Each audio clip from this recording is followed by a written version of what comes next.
I love handhelds. Ever since the Game Boy, I've owned pretty much every handheld that's come out, including the Turbo Express that a lot of people don't even know about. But there is one handheld that I always go back to, and that is the Nintendo 3DS. For some reason, the Nintendo 3DS always draws me back to play it. Before I start talking about that, don't forget to hit that like and subscribe button. I am trying to hit 1,000 subscribers and I am so close, so every bit does help out. So I'll share the channel. That does help out a lot. Without further ado, let's go ahead and talk about the Nintendo 3DS.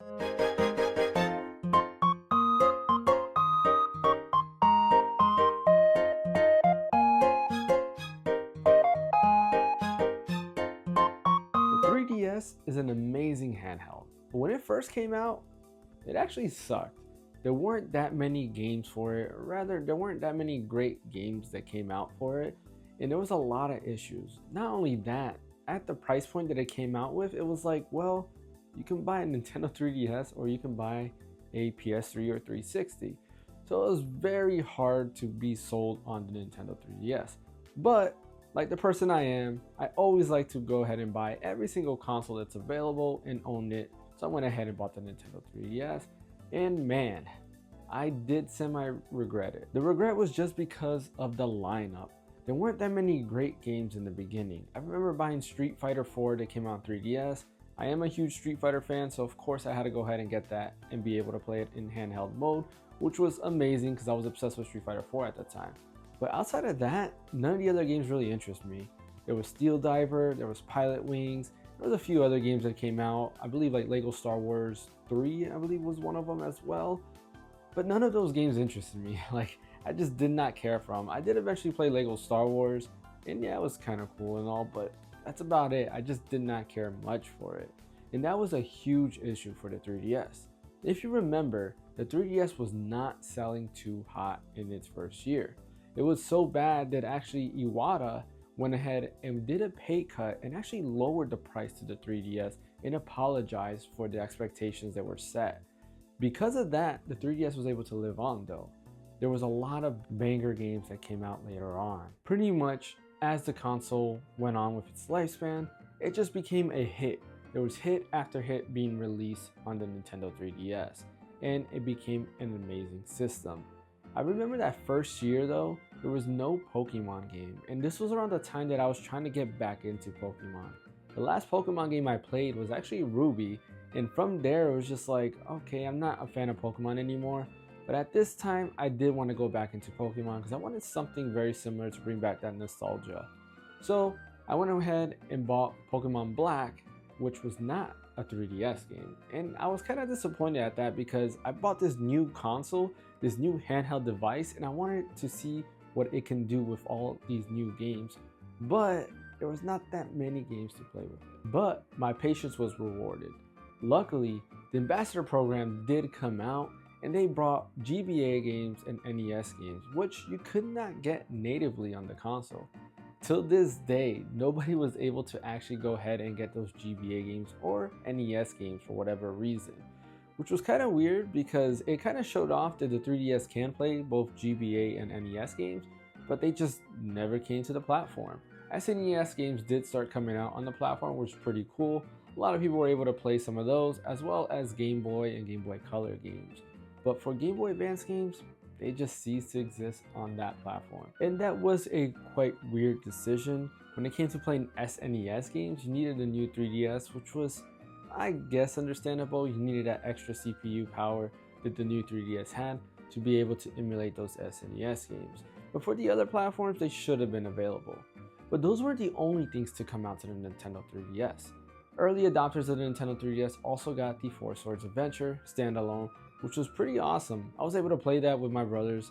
It was very fun. It was nice to go back and play Four Swords Adventure.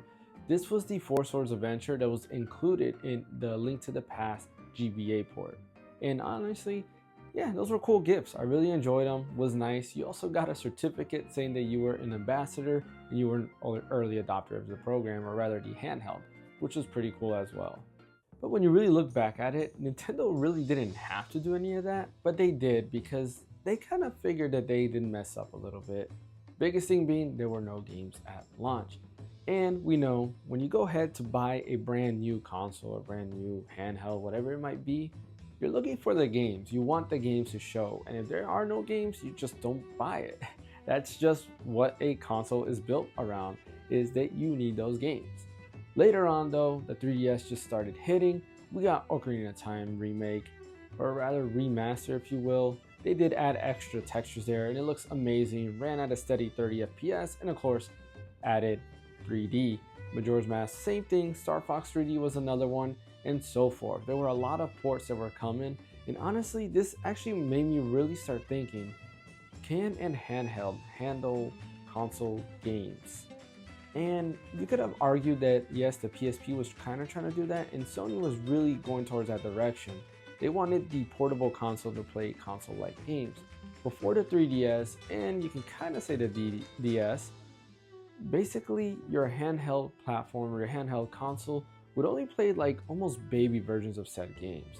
For example, on Super Nintendo you had Donkey Kong Country, but on Game Boy you had Donkey Kong Land, and those two were not the same game. Donkey Kong Land were more micro levels versus the SNES version, and they weren't really the same overall. So it was like, yeah, you're playing a game that is similar to what's available on home consoles, but it's not the same. But with the 3DS, we started getting these updated ports of console games, and I really started thinking, can you go ahead and make a portable console now? I mentioned the Turbo Express in the beginning of the video, and the Turbo Express was actually, I want to say maybe the first console to go ahead and do that. The Turbo Express actually played the same cartridges that the TurboGrafx 16 played. So all you had to do was have the game, you can go ahead and put in your Turbo Express, and guess what? You're playing the same home console game available in portable mode, which is pretty cool. Something that now I feel like we take for granted with things like the Nintendo Switch and the Steam Deck. Those devices allow you to go ahead and play pretty much home console games on the go. But going back to the 3DS, there were other games that were starting to show that yes, this is doable. Kingdom Hearts Dream Drop Distance is another one. I really enjoyed the game. It was really fun. A lot of the stuff that it had going on was great. And this was the first time I felt that this was a console quality Kingdom Hearts game. You can argue that Birth by Sleep was very close as well, but Birth by Sleep to me, it just wasn't the same. Dream Drop Distance, the worlds just seemed a lot bigger overall compared to Birth by Sleep. And when I was looking at this, I really thought, wow, you can actually get these games running on a portable handheld. Then of course, eventually Super Smash Bros. Came out, and that really opened my mind, like, yeah, we're at that point where we can definitely get some high quality console-like games on a handheld. But all I've done is talk about the software, which is the main thing that's actually really got me going back to the 3DS. But what about the other things the 3DS had to offer? There was a lot of cool things that the 3DS did, such as being able to go ahead and use Street Pass. Street Pass was a neat idea. Street Pass basically will function when if you're walking around and other people had a 3DS, certain things would happen when the 3DSs were within range of each other. For example, if you're playing Super Smash Bros., you use the Street Pass feature. What would happen is that your little character, these little I don't know what you would call them, I forgot what they were called there, but basically those will be transported into the other person's 3DS, and you can use those to go ahead and play a little mini game they had there. There was other things such as Find Me, there was little puzzle pieces you can get, and a bunch of other games utilize Street Pass. It was a neat social feature, and it made sense. When they were developing the 3DS, they actually looked really hard at what they should do with the handheld. Of course, they made it a clamshell handheld, making it pocketable and easy to put in your pockets. Because of that, they really looked into the portability aspect and rewarded people who brought your 3DS with them, which is pretty cool actually. For example, there was a little thing that where you walked around, you gathered coins or you got coins, and with those coins you can use it in certain games that allowed for those coins to be used up or other things out there. It was pretty much almost like a Fitbit tracker type of thing, or a fitness tracker, where you get points for every time you walk, and I thought that was a cool concept. It's both promoting you to go ahead and walk and do stuff outdoors, similar to like Pokemon Go does, right? But also rewarding the player with in-game stuff, which I thought was pretty neat. Let's not also forget Miiverse. Miiverse was eventually put on the 3DS, which I do miss. A lot of people miss Miiverse. Miiverse was pretty cool. It's basically what social media was, but without all the for lack of better words, without all the BS. It was very cool to kind of see people's drawings of characters or people showing different highlights in different games, sharing screenshots of what's happening in the game, and so forth. Everything was divided by categories, so if you were playing one game, you could kind of see all the things going on. If you wanted to play something, you can easily post it in that category, which was pretty cool. Miiverse was a nice social feature that they added. Now going into the UI, it's another thing that I really liked about it. The UI was set up pretty much how you can say how modern smartphones are. You had all your app spaces, right? Or these little spaces where you had different things such as the eShop, the games you've downloaded, you can create folders and so forth. There was a lot of things going on here, and it's very similar to just what we have today in smartphones or any type of UI in general. Nintendo really had started this UI back on the Wii with the Wii channel system, and they just kind of kept upgrading it ever since then. The DSi also had something similar with their UI, and this is just an evolution of that experience. It was a really nice UI. The icing on the cake though was them adding themes. Themes are an amazing way to go ahead and customize your UI, adding different sound effects, different background music, and of course, you have different background wallpapers. Honestly, I can't tell you how much money I spent on themes. They were pretty awesome. I went ahead and I think I settled with the Skyward Sword theme for the longest time because I really liked the Ballad of the Goddess song. Really cool theme, and of course the sound effects they had. Not only that, the wallpaper that they have of Link, Zelda, and keep forgetting the main bad guy's name. Not Demise, but the other guy. I can't remember why I forgot his name. But anyways, him in the background was pretty cool. Also, I didn't realize I was wearing a Skyward Sword shirt today. Oh man, tongue twister. Yeah, this was not actually, rehearsed or anything like that. But those were some amazing features they had. But the highlight of everything actually is the 3D effect, the feature that a lot of people just did not care about. I thought Nintendo used the 3D in an amazing way. There's a lot of games that actually use the 3D effect to some good degree actually. For example, when you're playing Super Mario 3D Land, yeah, the world does change when you're using 3D. There are actually some levels that are very difficult to play in 2D mode because with the 3D effect, you can actually see where the pillars or the platforms are. And if you use it in 2D, you will almost miss every single time. Luckily in my head, if I ever play, let's say Super Mario 3D Land on an emulator on a 2D screen, I kind of know the levels already, so it's kind of easy for me to predict and know where I'm supposed to land. But for a newcomer trying to play it on an emulator, it would be very difficult because it really utilizes the 3D. 3D just brought a new light to existing games as well. Star Fox 3D is another example, or rather Star Fox 64 3D is a good example. Playing that in the 3D, of course it has updated textures and stuff like that, just was very, very fun and it was very well done. Another great example is a game that never came to the US, and that is Final Fantasy 1 3D. Final Fantasy 1 3D looks amazing on the 3DS screen, and this is something that you can only get on a Nintendo 3DS. If you have a Nintendo 2DS or you play on an emulator, you will never see those effects. It's kind of sad, but not really at the same time because this is special hardware that's designed for that stuff. And I highly recommend that if you want to play Final Fantasy 1 for the first time, you should definitely give a try to Final Fantasy 1 3D.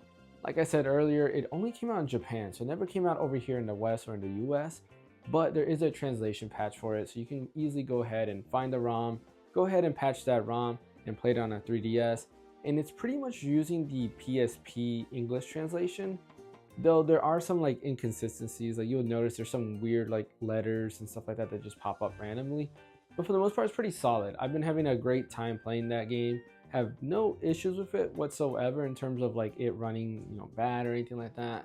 So I highly recommend if you do want to play Final Fantasy 1, if you never played it, or if you just want to experience a great version of Final Fantasy 1, this is definitely the one to play. Now to an extent, not every game utilizes 3D perfectly. There are some games that when you play them in 3D, there's a really bad ghosting effect, and I think that's just based on the developer. For example, I was playing Tekken 3D, and it had a really bad ghosting effect that was actually hurting my eyes, so I did have to shut off the 3D. But for the most part, Nintendo first-party games are pretty solid. There are quite a few third-party games out there. Dream Drop Distance is another example that I played the whole game in 3D and was pretty solid. Metal Gear Solid 3D is another one that works really good, and also a really good version of that game that's exclusively on Nintendo 3DS. That is the version that I highly recommend to most people, because Metal Gear Solid 3D pretty much just gives you the Peace Walker gameplay, or rather the Peace Walker controls, versus the original Metal Gear Solid 3, which I feel is very outdated.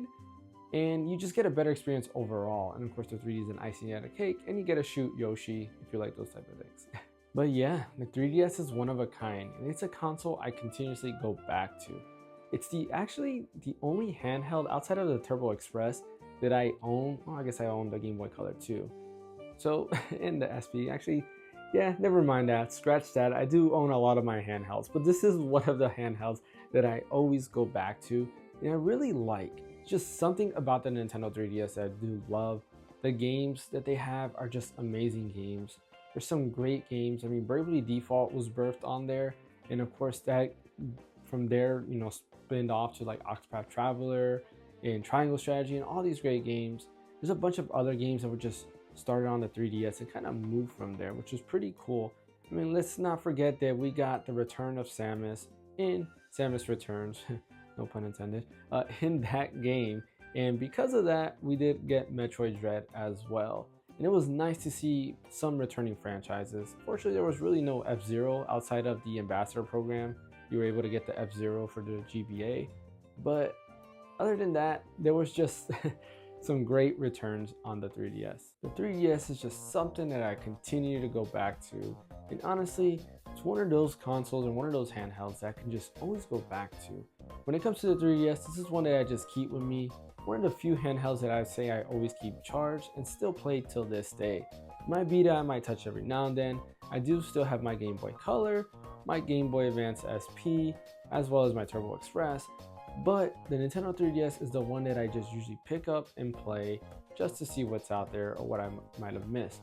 There's a lot of great games on the 3DS, and what really makes the 3DS shine outside of the handheld itself, its capabilities, the 3D, it's really just the games. The games that it had were amazing. It had some of my favorite Pokemon games, such as Pokemon X and Alpha Sapphire. Wasn't a fan of Sun and Moon, but you know, if you're a fan of those were on there. It brought back my childhood with Ocarina of Time, Majora's Mask, Star Fox, and so forth. As one of my favorite handheld experiences in a Mario title, which is actually Super Mario 3D Land. I really like Super Mario 3D Land. It's actually probably my favorite Mario game. It was really fun, really nice. We also got some Wii ports on the 3DS. You had Donkey Kong Country Returns, there was Kirby Epic Yarn, and a bunch of other games. We also had Yoshi Woolly World, which was not a Wii port, but a Wii U port.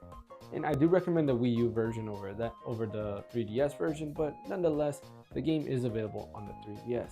There was just so many great games, and let's not forget RPGs. We have Kingdom Hearts, Dream Drop Distance, which is an amazing game. I really liked it.